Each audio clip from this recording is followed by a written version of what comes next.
السلام عليكم البنات ومرحبا بكم. ان شاء الله تكونوا بخير وعلى خير. اليوم البنات جبت لكم اروع تبريمه صحراويه للوجه والجسم. هذا التبريمه يا البنات لتبييض الوجه والجسم كامل.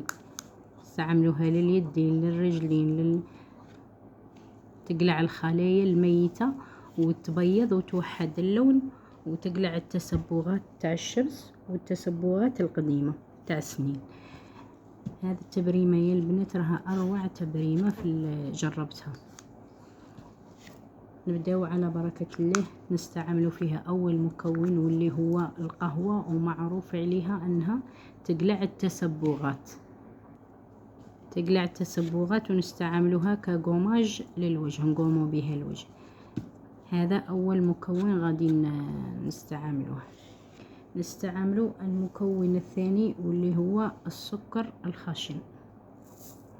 نستعملوا كمية من السكر الخشن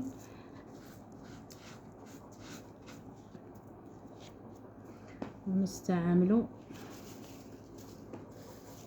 مكون آخر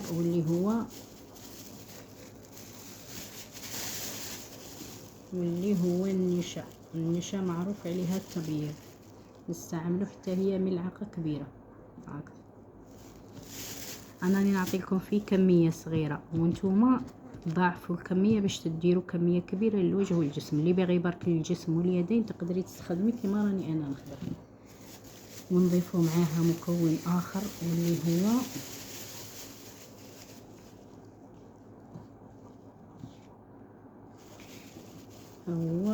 لا نوا دو كوكو. هو نواة كوكو. نواة كوكو راهي معروفه كاع الناس تعرف نواة كوكو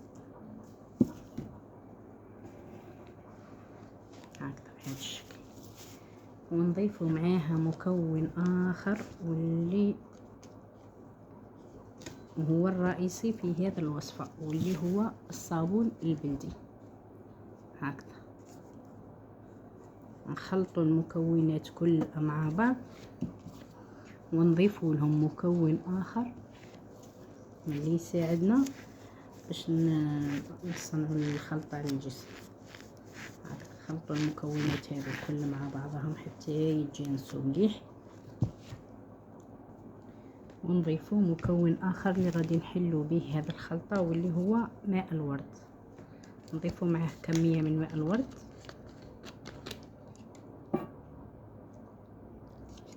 هكذا نحلوا به هذه الخلطه.